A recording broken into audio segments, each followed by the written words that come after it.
As President Trump has moved the goalposts yet again on this alleged ultimatum. First, it was 48 hours, and then it was 5 days, and now it's 10 days. And we're still trying to figure out where all this is going. There's still lots of talk about going in on the ground, something possibly even as soon as this weekend. And yet at the same time, we seem to be still trying to find a diplomatic way out.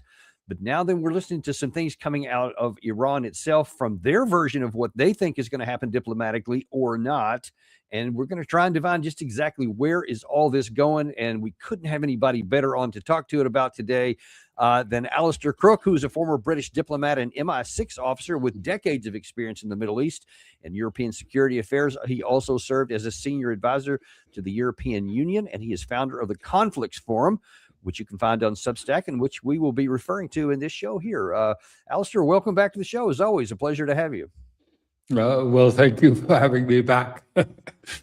It's always a delight for us to have you on because you have such insights, just, based in decades of experience and understanding that very few have actually.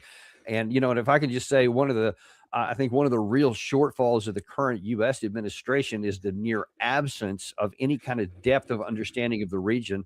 I actually just had a conversation this morning with somebody with direct ties to the administration. That was one of the things that they pointed out to me was a frustration that there are so few on the inside that have an understanding beyond basically an inch deep to understanding how ramifications work and what other people in the region may be thinking. And I just wonder, if you see that is a problem in trying to figure out how to navigate this war that we're fighting.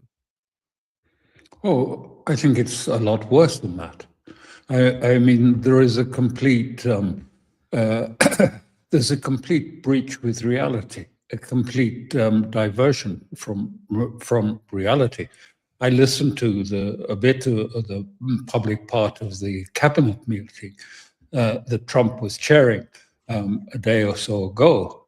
And it seemed, it was talking from another planet as far as I was concerned. It sounded more like a sort of discussion going on an asylum. Nothing connected to reality at all. And let's kind of take a look at what that may mean, and let's look at some specifics about how that is not connected to reality. Because here's what they are saying, or I'm going to talk to you about what they are saying here. But actually, I want to start off today with what the Iranian side is saying, because they haven't said too many things specifically after this 48-hour, then the 5-day ultimatum, and now this change here. But Foreign Minister Abbas Araghchi did make some pretty extensive comments just today. And so I want to put this here because here's how he views the entry-level position of the Iranian side and how they're going to deal with the United States. Iran stands today amid the throes of an illegal war imposed by two bullying nuclear-armed regimes, the United States and Israel. This war of aggression is blatantly unjustified and brutal. They initiated this aggression on 28 February. While Iran and the United States were engaged in a diplomatic process to resolve Americans' alleged concerns over Iran's nuclear program. They betrayed diplomacy for a second time in the course of 9 months. And you mentioned the President Trump's conference yesterday at the cabinet meeting. One of the things he said in there was, hey, there's a deal on the table. They're begging us for a deal, but they have to meet our conditions or we're not going to go. So how do you square those two very different interpretations? Well, you can't, because they don't gel at all. On the one hand, Trump is saying there are negotiations taking place.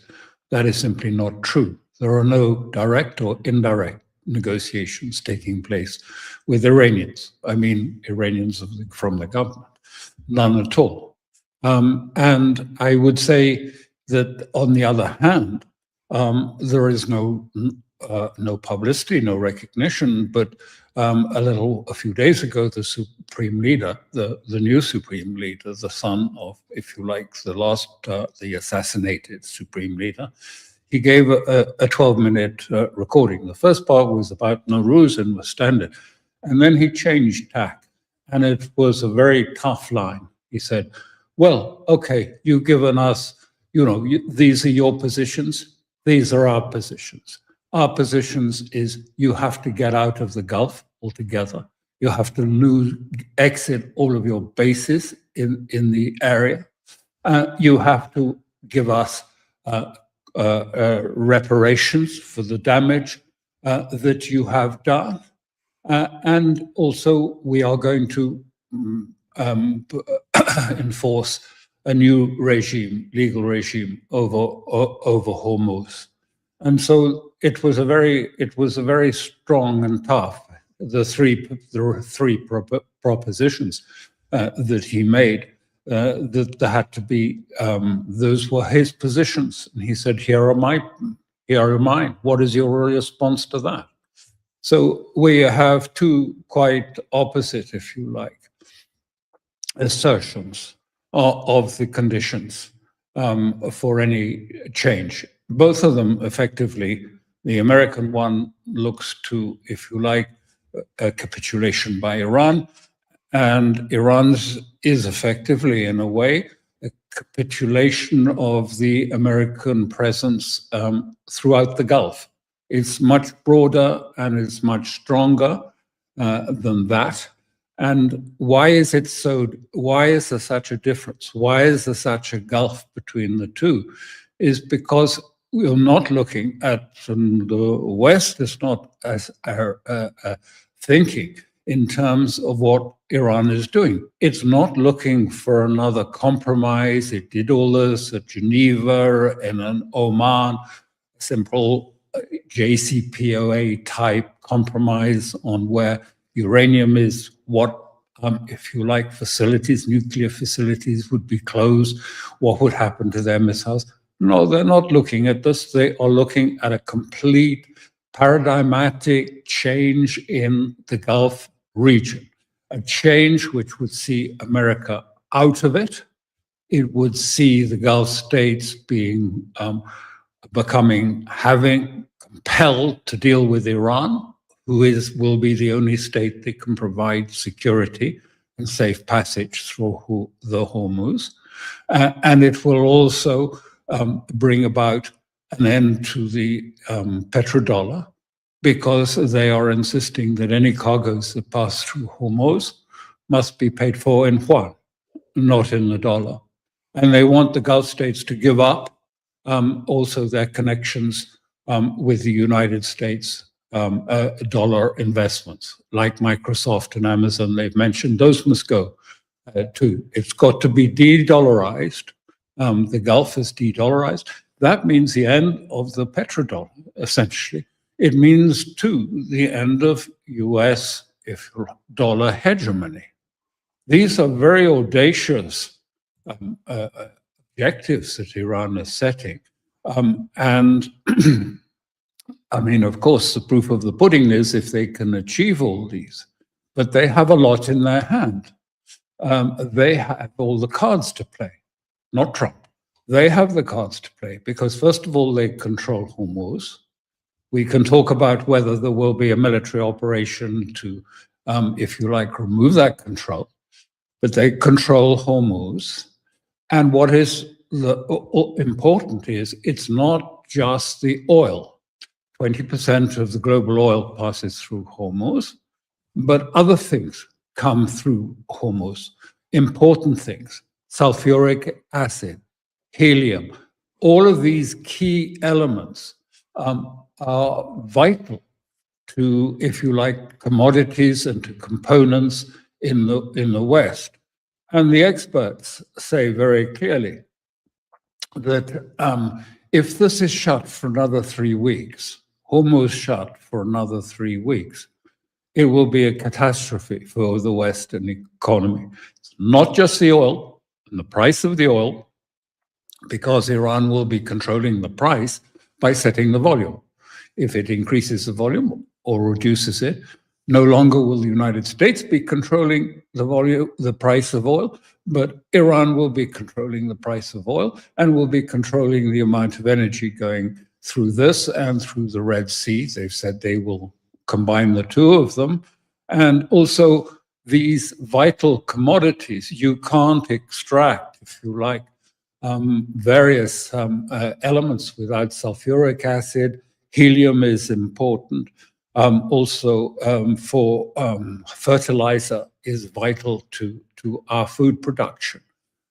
3 weeks of it closed, then that is going to make a catastrophe for our economies. And this will not be resolved in a short term, in that it will take a long time for these things to come back to normal, even if it were open in a couple of weeks or 3 weeks. And Iran was no longer imposing its regulation on the Hormuz, then it would still cause huge damage to the West.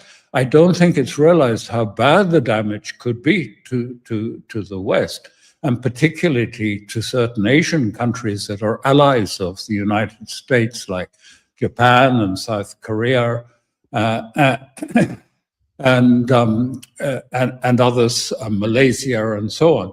And at the moment, Iran is giving them passage through providing they certify that they are inspected and they can show that their cargoes are bought in Wuhan. Japan is now negotiating. Pakistan and India have had cargoes going through. Of course, the story about 10 tankers that were a present for Trump is just a confabulation. It's not. There were never 10 tankers.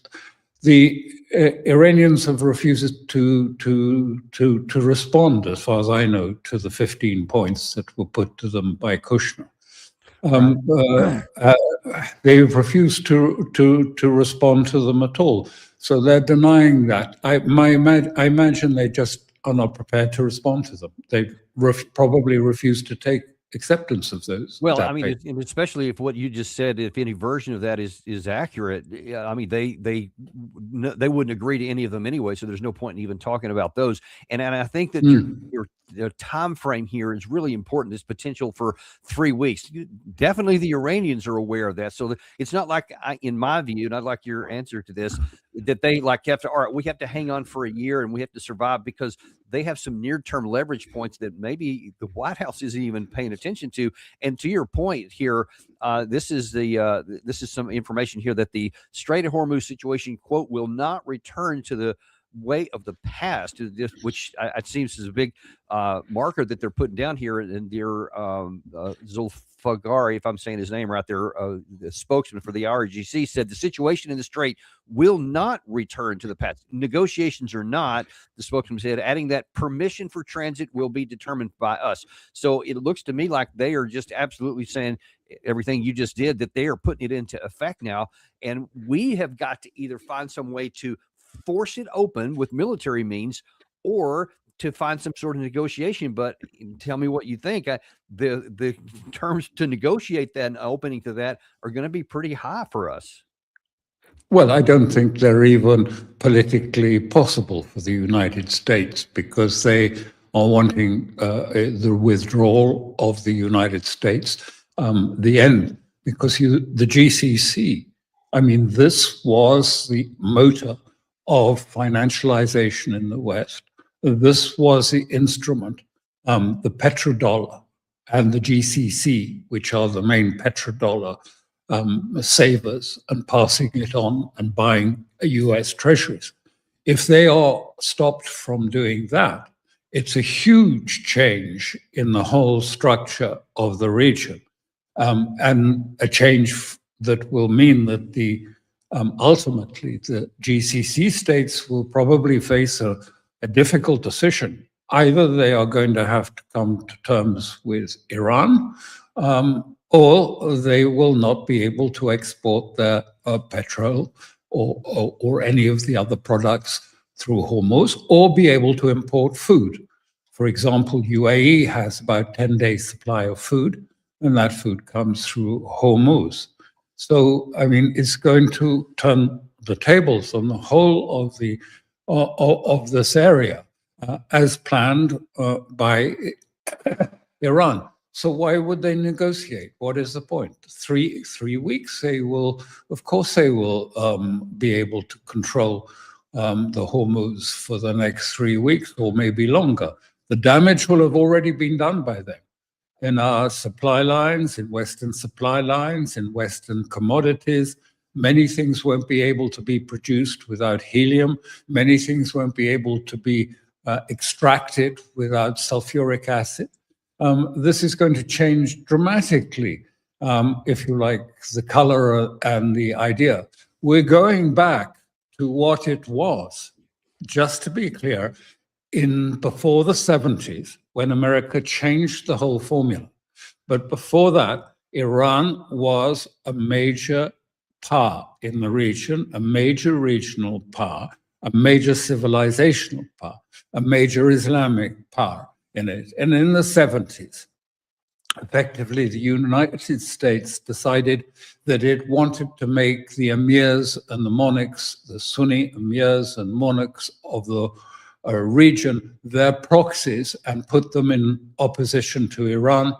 And of course, together with Israel, Israel has also used this to contain, weaken, and undermine Iran. And now Iran, which has been planning this since 2003, is unfolding their plan for a return of Persia to prominence in the region after all these years, since the revolution and since Dick Cheney if you like, it was Dick Cheney in 2006 after the war in Lebanon, and he was complaining bitterly then. Cheney said, well, look, I mean, what's happened? I mean, now the war in Lebanon, this was the war between Israel and Hezbollah in Lebanon. They seem to have won it. And we thought Iraq war was going to weaken Iran. And we thought this was going to weaken Iran. And he had with him in this meeting Prince Bandar, who was then the head of Saudi intelligence. And Bandar said, listen, we can sort this out. The king says, and the king knows, he says, the weakest point for Iran is Syria. We can cut Syria. And then apart from actually a collapse in Iran, cutting off Syria and its lifeline to Hezbollah is the next best thing we can do. And Cheney initially said, oh, no, I mean, that's, how would you do this? It's too difficult. And Bandar said, Islamists, we'll do it with Islamists. We can do that. And don't worry, you don't have to be involved. And that was an attempt to try and create, if you like, a Sunni primacy across the whole region in antagonism and in hostility to Iran, the former power that had been very much an influence in the region until that point. And so now we are seeing the move to shift it back to what it was. Iran emerging as a dominant power, and if you like, the states, the monarchs, the emirs of the region, of the GCC, taking a subordinate place in the new paradigm. So now we have to see, where do we go from here? Because you kind of alluded to this at the beginning. That may be the Iranian plan. They may want to return that. They may have had this for decades of an idea, and now then perversely, only because President Trump opened the door with this war of choice to actually allow them to put it into operation. Now it is going in there. Just put in their IRGC spokesman said basically they're implementing it now, that only we will determine who goes through the Gulf. But that implies that they can. Now, there is a lot of traffic rolling around. I've got some sources from a couple of different places that imply that we may be about to do something on the ground to try and shake this up, to take away the Iranian capability. The missiles apparently are going to continue to rain. So the question is, if we go in on the ground somewhere, in addition to what we've been doing in the air, is that going to compel Iran and force them to open up the strait on our terms, not on theirs? Oh, I think it's likely to be a catastrophe for the United States. I mean, the geography of Hormuz is most unforgiving. I mean, this has been something that has been fought over. 1500s, the Portuguese established forts all along the Hormuz to control it at that at that time. And then eventually it was taken away from the Portuguese and ended up with the British for a while.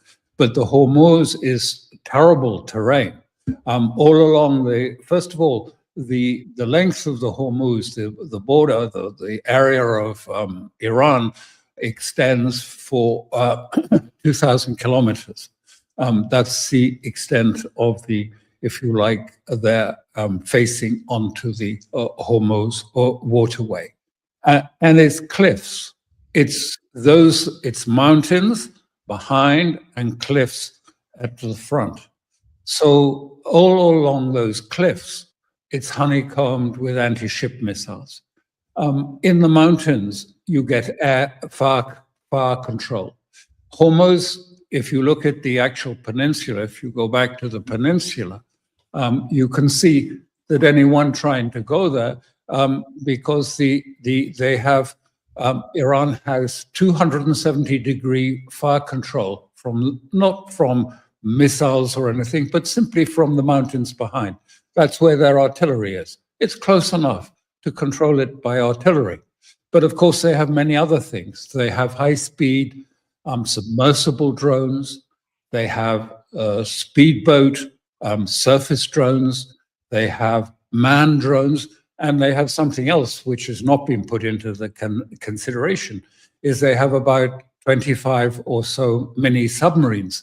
And the mini submarines, unlike bigger submarines, these mini submarines can actually operate inside Hormuz. It's not a deep, if you like, seaway, but the mini submarines can operate in it. So where are these troops going to stage? How they're going to be supplied? How are they going to get there? I mean, I see people talking. I heard, Hegseth and talking about helicopters, Apache helicopters, and Osprey aircraft. I mean, for goodness sake, that part of Iran is watched with, man-pads would bring down an Osprey or an Apache aircraft. I know I was sort of responsible in Afghanistan, and we brought down Russian helicopters, and other things were brought down by man-pads. Then it's very easy terrain for Iran to defend, because they have bare, rugged mountains behind cliffs. I mean, there's no land. I think there are about 3 little beaches along that area. And 2,000 kilometers, 2,500 Marines coming in and 1 Marine expeditionary unit. That means 1 man per kilometer. I mean, and then the 82 Brigade comes in. It's a light infantry. They don't have heavy armor. They don't have heavy weapons. They just have the food that they carry with them. How long does that last? And where are you going to resupply it from? And what is going to be the consequence? And what is Iran going to do in response? Iran has made it clear, if there is an attempt to take the islands in Hormuz or to take Karg Island, they then will attack the remaining elements of infrastructure in the Gulf states' infrastructure, especially those that have declared war on Iran, as UAE has just done so. It's their ambassador, Taiber, in Washington, has written a statement saying that the UAE now has joined with the United States in a war on Iran. So it's a belligerent in it. And I don't think that people are looking at the wider landscape of what's happening. You can't just look at it in terms of Hormuz and nothing else. Look further. Look what's happened in Iraq. After the United States bombed some of the official army of Iraq, the Prime Minister, Sudari, gave the militia, the PMU, the Hashad al-Sha'abi, permission to join the war with Iran against the United States and against Israel. And they are mobilizing. They have been mobilizing in Erbil. They've been attacking the Kurdish forces in Erbil and the American bases in Erbil. And they have been attacking that, heavily driving the Kurds, if you like, into a trap with the Iranian forces on the other side of the border. And they are also massing on the border of Kuwait. They are enraged by the attack on the supreme leader. Iraq is a majority Shi'i country. And many of the ayatollahs in Iraq have declared a mandatory defensive jihad against the United States and against Israel. And so the Iraqis are actually mobilizing, and they're advancing, and they are mobilizing at the border of Kuwait, and they are mobilizing at the borders of Syria elsewhere. And they're ready to join this war if America decides to escalate it further, or if UAE escalates it further.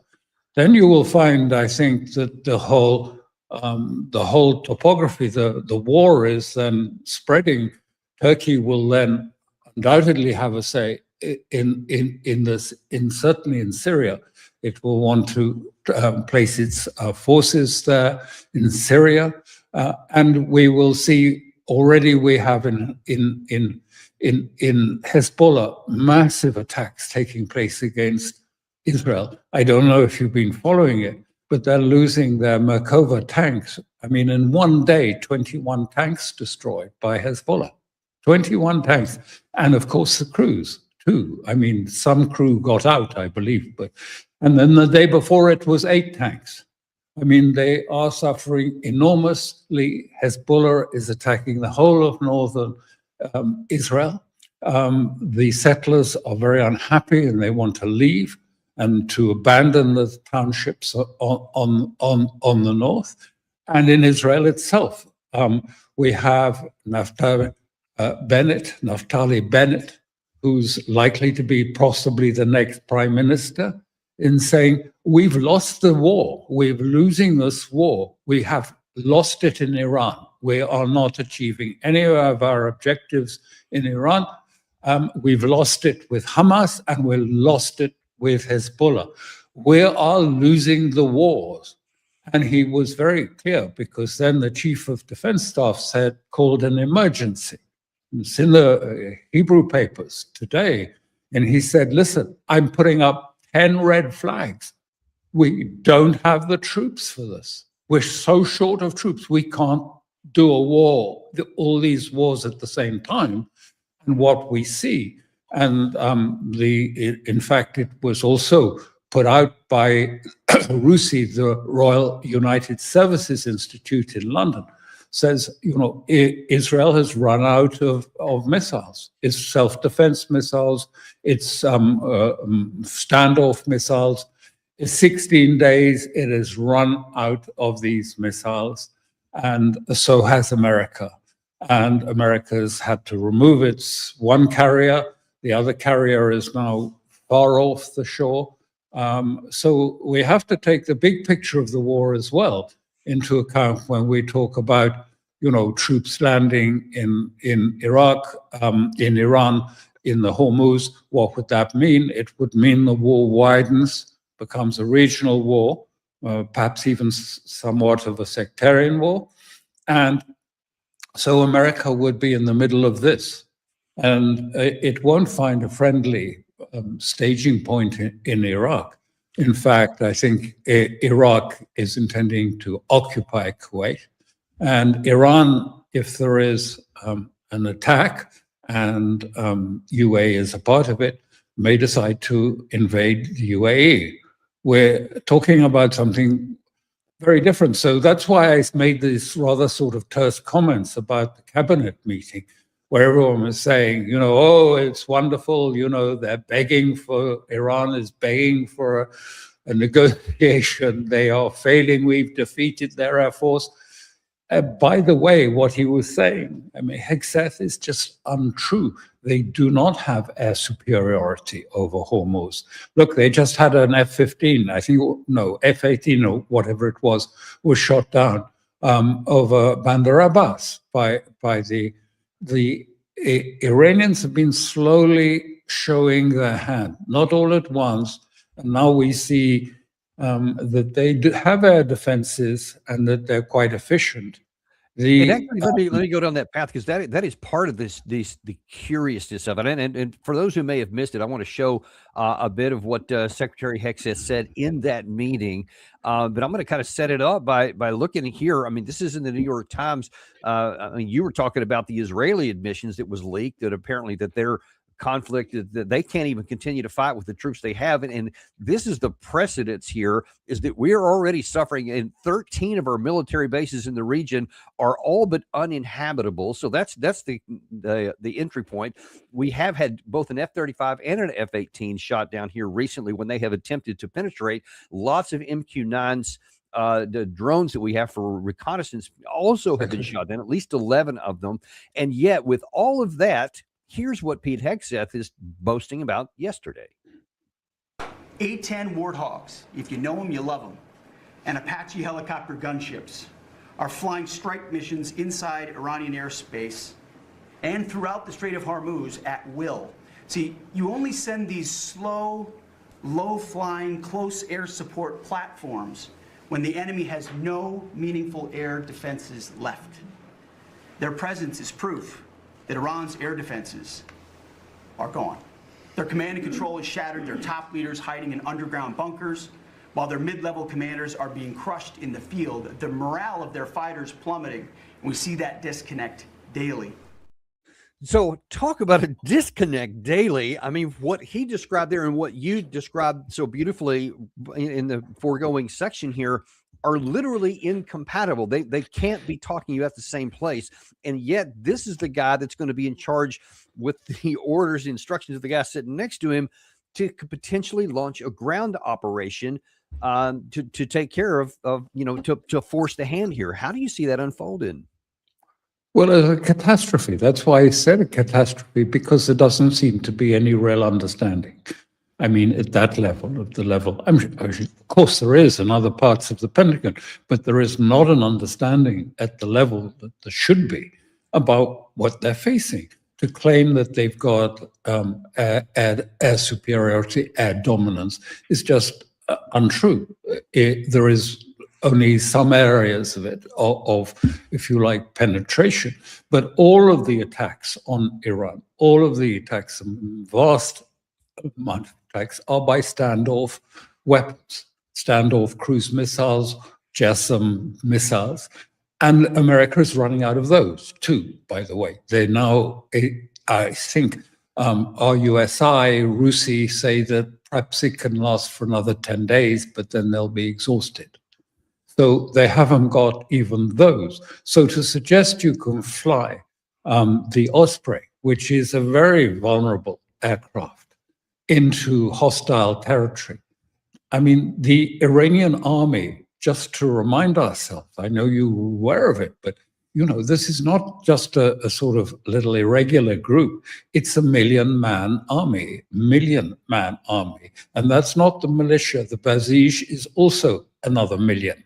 I mean, these are big forces to take on, and to take that on by 2,500 Marines, I mean, I think is asking for trouble. It should be a real concern to people in the leadership.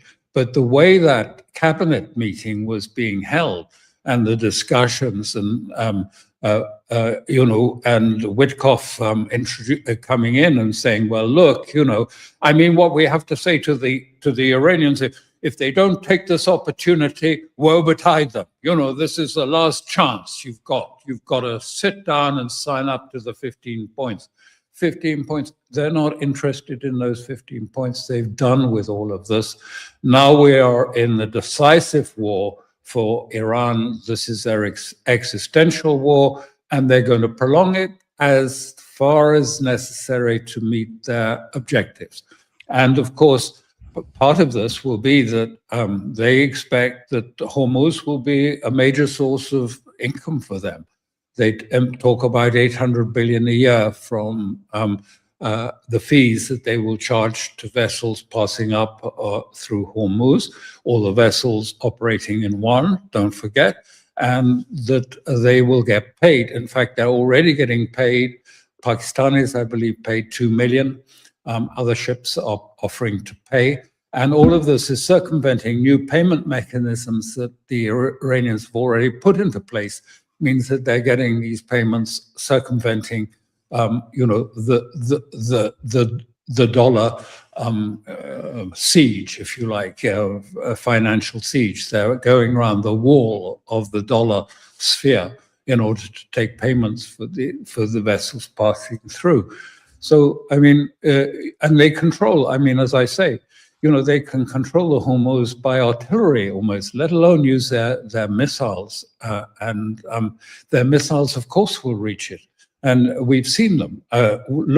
We see now in this last week, new missile coming out from Iran, which they've been holding back. This is not Khorram Shah 4, this is the Fatah 2, hypersonic, flying at 18,000 miles an hour.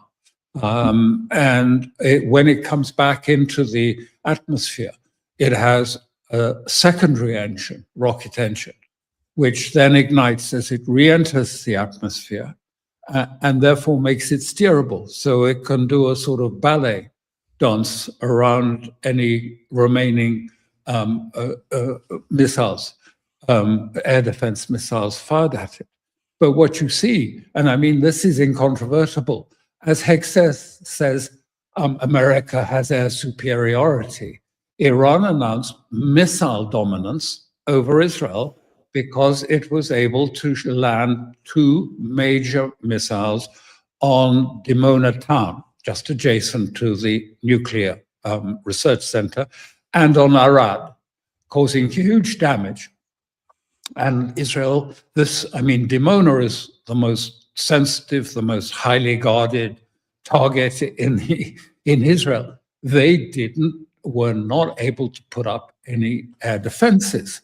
So the Iranians are saying, in contradistinction to what Hexes said, actually, we have missile dominance. You don't have air dominance. We have missile dominance over Israel.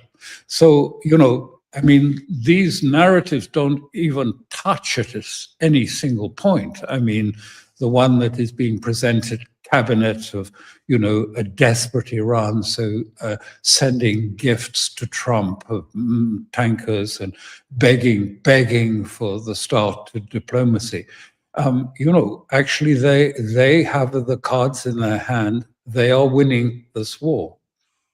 And it's interesting. While President Trump was saying during that meeting that they have air dominance, and Trump at one point actually specifically said they only have a few missiles and drones left. It's all but taken care of. And we showed on our show yesterday that literally while he was talking, Fox News on the ground reporter was telecasting live from Tel Aviv with the sirens sounded behind him, and he was wearing his helmet. And he said this is the 10th round of missiles fired against Tel Aviv on that day. That was literally as he was talking, which obviously there's physical evidence that what the president said was not exactly wired tight, shall we say. But one other question I want to ask you, back on the and not really diplomatic rail, I guess this is more like on the human level.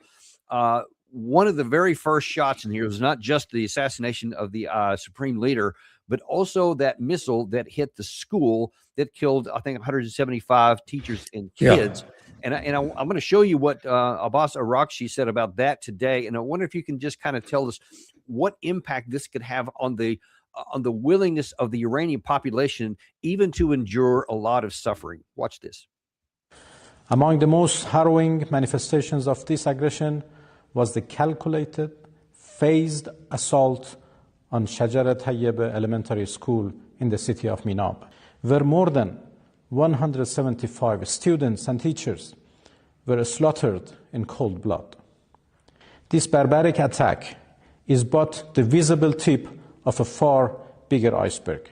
One that, Mr. President, at a time when the American-Israeli aggressors, in their own assertions, possess the most advanced technologies and the highest precision military and data systems, no one can believe that the attack on the school was anything other than deliberate and intentional. Now, it almost doesn't matter what actually happened, whether it was an error in targeting, we used old maps, or whether it was deliberate. I certainly have no way of knowing any of those things here. We like to think that it was an accident, that we wouldn't actually target kids, but it almost doesn't matter what actually happens. What does matter a lot is how it's viewed in Iran. And in the process of that speech there, that was one of the things he used to say, that we will never surrender and give in to any of these 15 points or anything else. How can that kind of moral, mental, emotional narrative be used by the population in Iran to resist, even if we come in on the ground? They're so angry about it. They're really angry. And, you know, every night people are going out into the streets to support the Islamic Republic and to chant against Israel for that, and America for that attack. They are outraged by it, and they keep comparing it. And if you look at the Iranian press, I mean, you see lots of emojis about this, and interviews with young girls on the street and others, not by Iranians, but by other journalists. And these girls say, well, we're prepared to die too. We would like to be martyrs. All these people are martyrs. I mean, look at Larijani, who not only the Israelis killed him, the head of the Security Council, Ali Larijani, when he was killed, he after the supreme leader, he was at home, and he was with his son, and he said to his son during this period, he said to his son, "Will you please go away from me? You must go away." He obviously knew that he was going to, because he was prominent, that Israel would try and kill him, which of course they did. And of course, all his family died at the same time because they wouldn't leave. They wanted to be with their father, even though he said, "Please go, keep away from me. I'm asking you in the interest because I want to save my family." And so they said no. And when Israel destroyed it, to make sure they got him, they destroyed a whole block in Tehran, killing 50 people, quite nothing to do with Ali Larijani, just other residents. 50 people killed, many more injured. They wanted to kill him, so they just took down the whole block. It makes the Iranians really angry. And, you know, one of the things, I had this discussion with someone just today, and they said, well, you know, in their experience, Iranians are very conscious of the need to save face of their adversaries, as well as insist they're tough negotiators, but they also know that adversaries need to save face. And I said, I don't think that's going to be the case now. After these killings of good men, like we've seen, the supreme leader and Ali Larijani, who's probably one of the most moderate people, I mean, closer, if anything, to some of the reformists, and the killing of the schoolgirls. And what has happened now, because Israel and America have been unable to destroy the missile cities, which are buried 500 meters down in Yazd and others. They've been trying to bomb them. They've been firing missiles at them, but they have concrete. They've got special concrete underneath. The whole thing is automated. The missiles comes out on rail tracks. They fire off from an area. They're impenetrable. And they've been trying to hit them. And because they can't hit their actual missile armories, increasingly, you know what this is like with armies. I saw it in 2006 when I was in Lebanon. The Israeli army ran through their target bank in about a week. And so after that, well, they still have to go on bombing. So they bomb houses and schools and other things. And we see it in Gaza. Then, the targets become schools, hospitals. The authorities in Iran say it's from the Iranian authorities. You may not believe it, therefore, but I think it's probably true. 20 hospitals have been targeted in this period. Many schools have been targeted. There's been almost target bombing. I mean, these are standoff. They're not necessarily airplanes coming in. They're standoff cruise missiles and long-range missiles. Some of them are glide missiles coming in and bombing Tehran. But the people come together and are angry and resentful. And I don't think they've got any interest in saving the face of Mr. Trump or giving him a ladder out of his tree. Why should they want to give him a ladder out of the tree? He started this. He's responsible. He'll have to take the consequences, I think, is the attitude from Iran. So that I don't think there's going to be a ladder provided for him. The Iranians generally are very good at diplomacy, and there was diplomacy. Twice that diplomacy was punctuated by a surprise bombing by Trump. The one on the 13th of June, you remember, they were all, Kushner and Witkoff were engaged in talks the following Monday in Oman. And then there was a surprise decapitation strike by Israel that happened on the 13th. And then now they were talking, and they were in talks in Geneva. And what happened? Then there was this time an attack by the United States. So I'm not sure that their generosity will extend to saying, the pleas from Witkoff and Kushner saying, well, we have to find a way for both sides to stand down from this. We need to find compromise that we can help Trump out of this trap that he's in. I think they're saying, well, stuff that. We're not prepared to help them.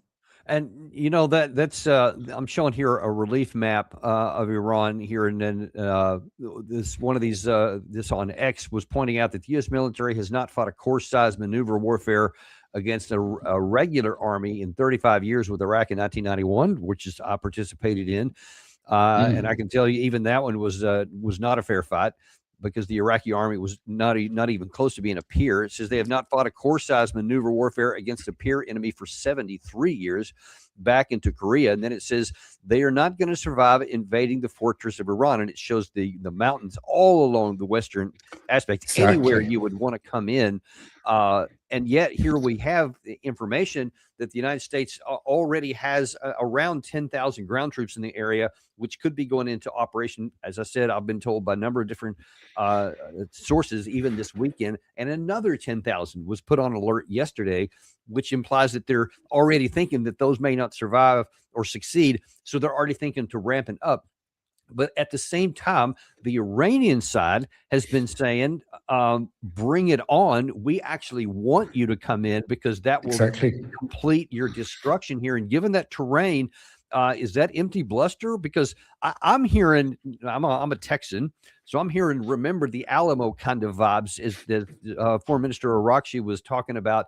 Remember these 173 kids. Remember Ali Larijani and his family. Remember the Ayatollah and his family.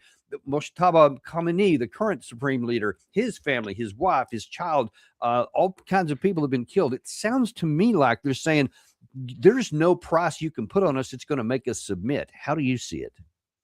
I think you've hit the nail on the head. That's exactly right. This is a culture which accepts sacrifice, which believes in fighting oppression. This is what Karbala, the Battle of Karbala, was all about, fighting the oppressor in the name of justice. Even with inferior troops, they took on the forces of the caliphate and were all destroyed. And that is what, this is Imam Hussein. And I've been to see his shrine in Karbala, and all of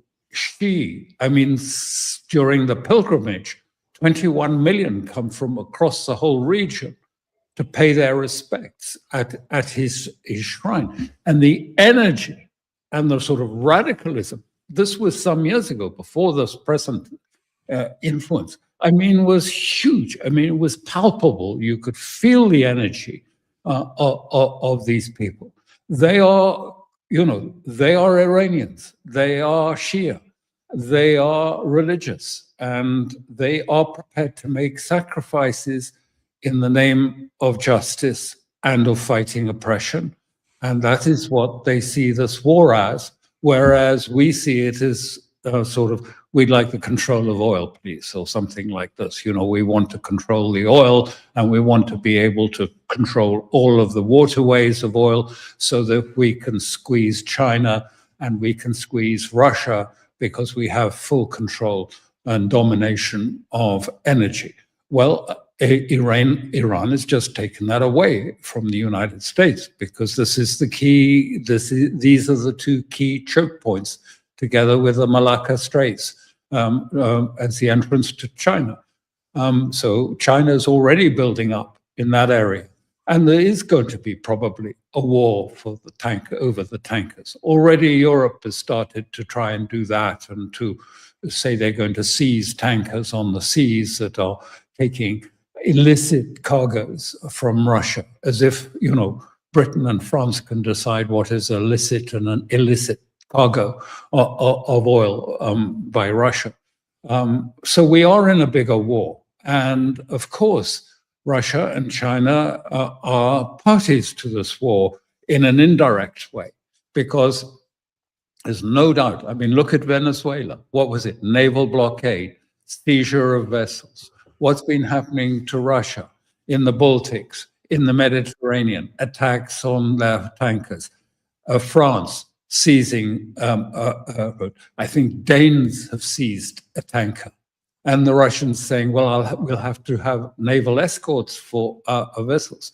So this big attempt by the United States to crush BRICS, essentially by controlling energy and making China, if you like, affecting China's growth prospects by squeezing its energy supplies and squeezing Russia's exports out of Russia, is part of this bigger war. And Iran is a crucial pivot in this war.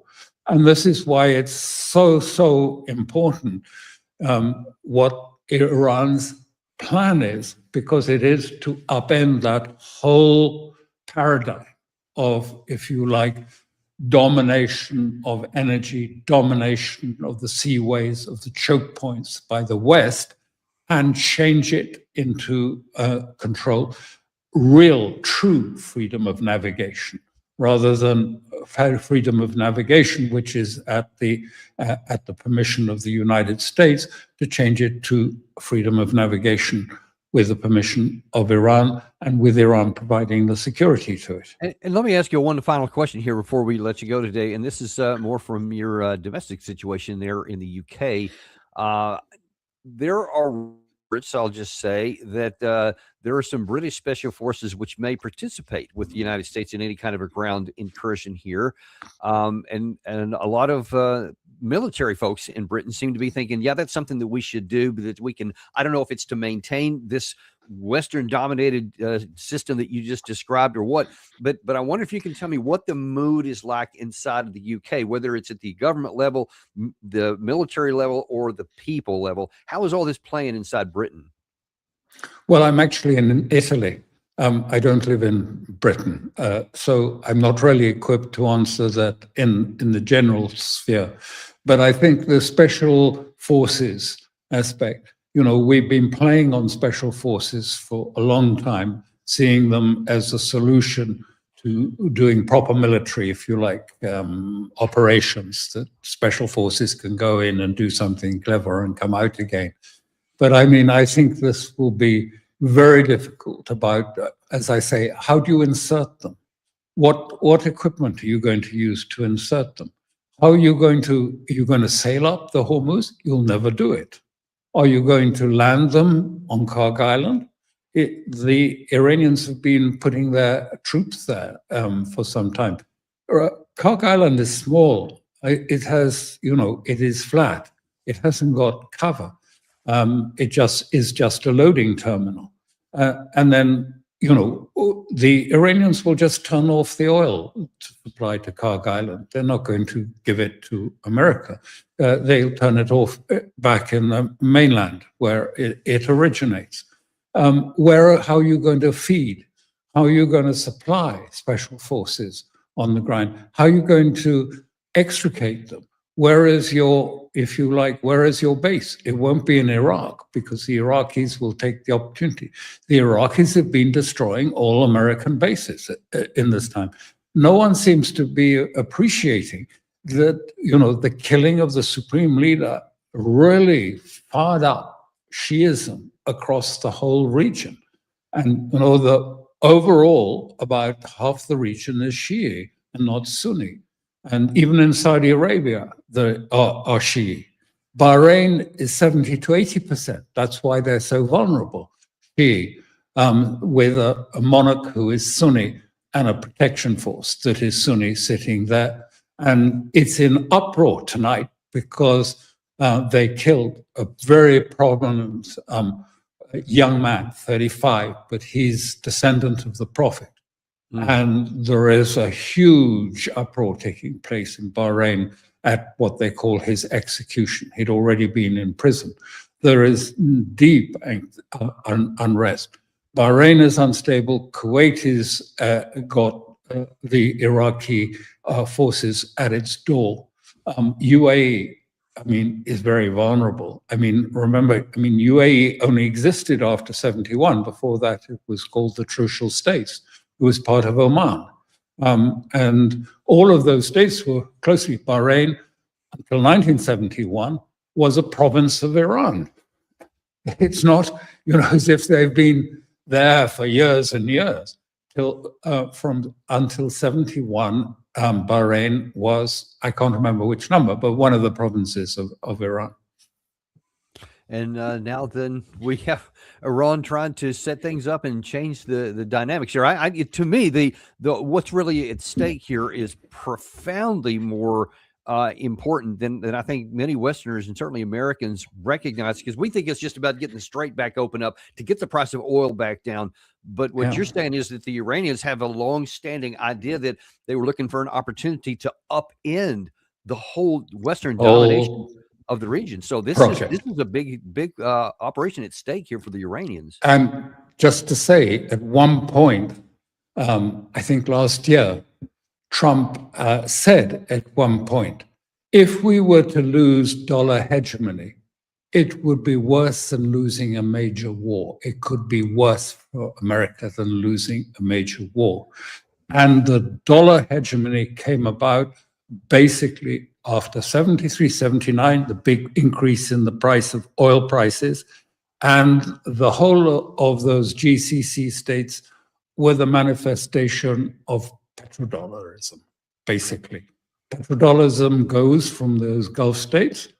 Then you have, if you like, the hegemony of the dollar is at stake, and Trump's political prospects are at stake too. And you say that apparently Trump is said to have claimed that losing the petrodollar would be worse than losing a war, but what if you lost both? That could have reverberations throughout the entire world, don't you think? That's the point I'm making. Basically, this is much bigger, and people have been approaching it in this narrow sort of lens and not understanding that it has global aspects. As I say, again, 3 weeks and you will start to see all our supply lines stopping, breaking up, food shortages. Petrol price will be up, of course, but because of the problems with fuel, there's rationing in Asia. Petrol and fuel is rationing, so food is not being distributed. It's already affected that. We don't notice. It's not in the, it's carefully excluded from the mainstream media. What's happening in Iraq? Excluded. What's happening with Hezbollah and Iran? Not taken into account. What happens with if Hezbollah increases its attacks, it's attacking directly into Tel Aviv now with its missiles. The idea, and an Israeli general said, you know, we have lost this. We can't cope with what Hezbollah is raining down a terror on us, and we are unable to, and we don't have the forces. And furthermore, in this tank battle that is taking place, I said yesterday they lost 21 big Merkava tanks in Lebanon to Hezbollah. And the general there, the Israeli commander, said because of shortages, Israel was having to limit its return missile fire to 12 per day. It couldn't cope with more because it would run out of missiles. So everywhere in the other side, in Israel, in the United States, the logistics of running short. It hasn't been planned because they didn't think it was necessary. They don't have the logistics to sustain the war anyway. So do they have the logistics to sustain an invasion in Iran or in Hormuz? That's a question the Iranians are asking themselves, and they think the answer is they don't.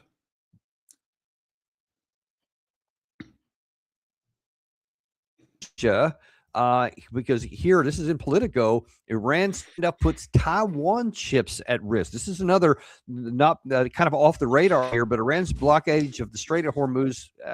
Sorry about that. I got lost of it. Went off. All right. Well, bottom line is they were because of these chips, because of the LNG that's going on there, and helium and some other things that you might not think about that are you mentioned at the top of the show that are getting blocked out there, have impact within a 2 or 3 weeks inside of Taiwan. And so the chip making, the tech industry upon which much of the world, and especially the Western world, runs, could also be at risk within that same 3-week period. So we're coming up on a really, really damaging and dangerous period here. Exactly. And you know that this is when I listen to either the Secretary of War or the cabinet talking about the situation, I feel there's absolutely no sense of the realities of what they're dealing with, that they don't understand Iran, they don't understand the nature of the war, that Iran has been planning an asymmetrical war for 20 years. Exactly this war for 20 years, from 2003, the bombing of Baghdad, the air war, and that prompted Iran to say, how do we cope with this? Well, the obvious answer is we can't have an air force, but we can have missiles as air force. And we can bury all our infrastructure deep into mountains, where even though they bomb them, they're not having any effect. They've been bombing Yazd mountain every 2 days, the Iranians, and still the missiles are coming from different silos in part of the mountain there. It's one of their big main missile centers. We don't know where the other ones are because there's one in every province around Iran, deeply buried, 500 meters. As you had that excellent map up there, 2 ranges of mountain, forests, and all that cover. They're all there. And, it gives, Hormuz is on the sort of left-hand side of it. And, all of that is perfect artillery cover to give fire control. And digging artillery out of mountains, you as a military person, I'm not, you as a military person will know that is a big, big headache, costs a lot of troops. I started my career as an artillery officer, so yes, I'm very well aware of that, and I have been just cringing, imagining going into the teeth of that as a light infantry force, like apparently we're considering doing. Well, listen, I wonder if there's anything's on your conflicts forum for anybody who wants to know more about these things and any other things you may be publishing here. Anything up there you want to highlight that people should read? Well, just this last one that we the main piece, I forget what it's called now even, I suggest, are there or will there be negotiations with Iran? I suggest, because that sums up most of it and says, why this sort of false idea of a ceasefire and then push everything down the line, kick the can, is not going to work. Yeah, that is trouble. So we certainly advise people to go and look at the Conflicts Forum for that one and to keep up with it, because there's great stuff coming. I check that out. I would also look at the things that we're talking about, because there's a shift taking place in Israel. Israel says it cannot keep going beyond 2 or 3 weeks with this war, because the population cannot sustain being in the shelters so often. And they're saying, we can't go. If Trump won't take the next leap, and the advocacy coming out of Israel in the Hebrew press, we don't see it in the English language press, is saying very clearly, regime changes failed. It's over. It's not going to work.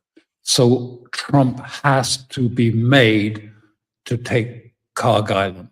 And this is the gist of the message coming out of Israel at the moment. Pressure on Trump to take Karg Island and to keep it as a means of having leverage over Iran. And so let me just ask you, I know good luck. We're probably over your time a little bit already. No, it's all right. It's no problem. Okay, but so let me ask about that, because that's where the pressure is. There's pressure here as well to take Karg Island to be seen as doing something that's going to give us leverage over Iran. Will that give us leverage over Iran even if we succeed? No, it won't. The idea that, as I say, Iran is perfectly able to keep, if Karg Island is taken, they just shut off the petrol. People seem to have forgotten that they have a pipeline that goes outside of the Hormuz Straits to Jask on the shore. It's not a huge pipeline, but it's about 350,000 barrels a day. But they have, potential for transporting it. In fact, even there's a railway line now that connects Iran directly with China, which can take fuel and petrol as well as cargo. It's not much noticed. It came into operation last year in May, I think. So they have options. They'll survive it. Is there a leverage that if we take it, or if we put pressure on it, that could make them change their mind and to go back to the status quo ante? I think it's very improbable. Very improbable. As I say, because they've said, you do that, we escalate. You escalate, we will we will match you on the escalatory ladder. Maybe they will take UAE. That's possible. Wouldn't be so difficult. Other side of Hormuz. Or if they come in, maybe the Iraqis will come in through Kuwait. Bahrain will probably, change anyway, because it's going through a revolution there. And then, what would happen to UAE? It's a fragile place. It does, everything comes in. And Iran has said, if you attack us and if you attack us further, we will escalate, and we will escalate, including to water purification plants. Because the Gulf is wholly dependent. I think Qatar has 99% dependency on water purification. The other states between 40 and 70%. Iran, 3%. And what happened? They attacked it.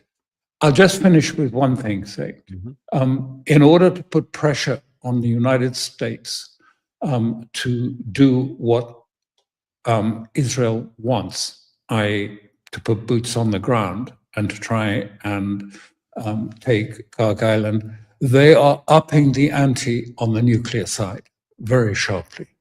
A few days ago, they attacked Natanz. Now, Natanz was was attacked before by Trump on his whatever date it was, the 12th of June attack.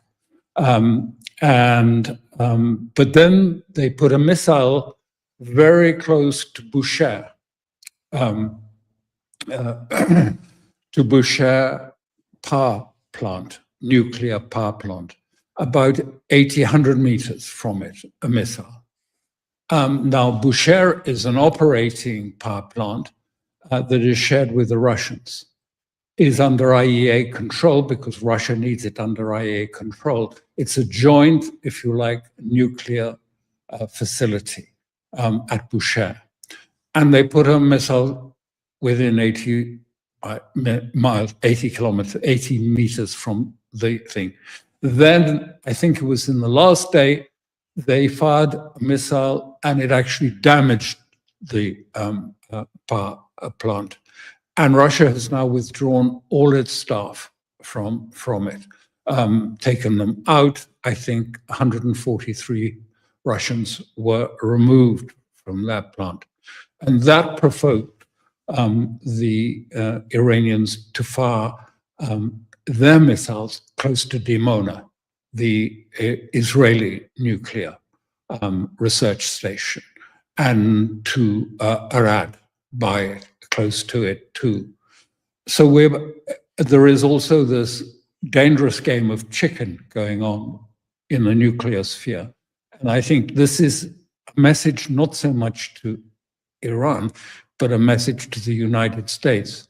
If you don't do what we ask you, maybe we'll start using tactical nuclear weapons to achieve our ends in Iran, because we're determined to come out of this war with Iran with achievements.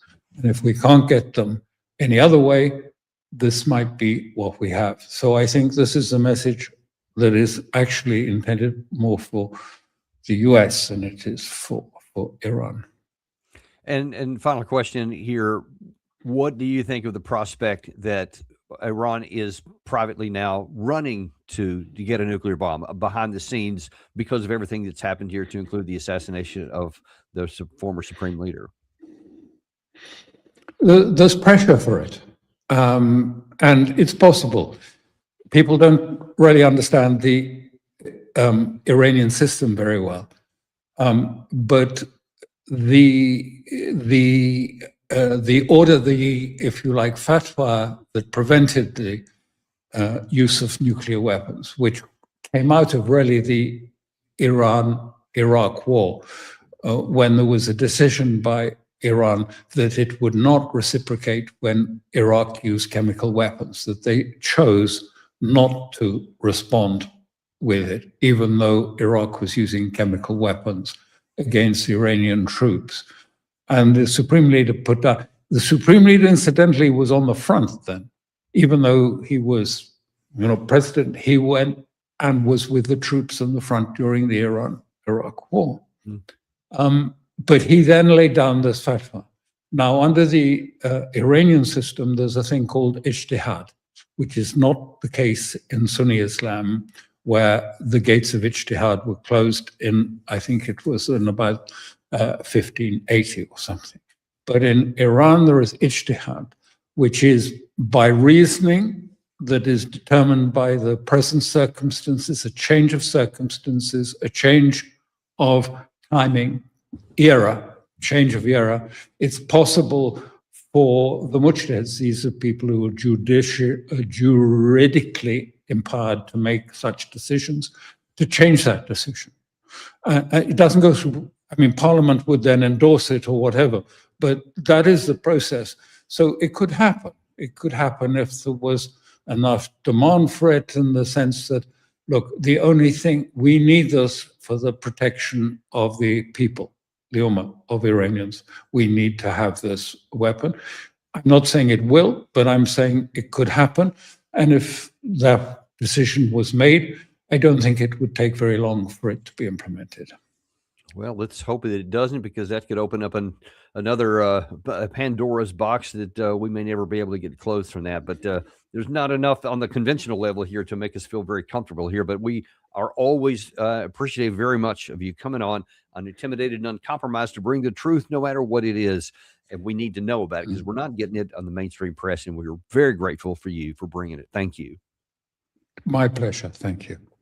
And we will be with you guys again later today. We have Matthew Ho back, who's going to look at the deadlines for escalation. And now we've got some more additional information to share with you on that this afternoon. Anything new coming out of the White House in between now and then, you can count on that. Matt Ho always has very interesting observations to make. Thank you very much, folks. And we'll see you this afternoon on the Daniel Davis Deep Dive. Don't forget to tell your friends, the ones that love to listen to podcasts. Get them to add Daniel Davis Deep Dive to their podcast list. They need to know what you know. They can get it to where they already get their podcast. You just got to tell them.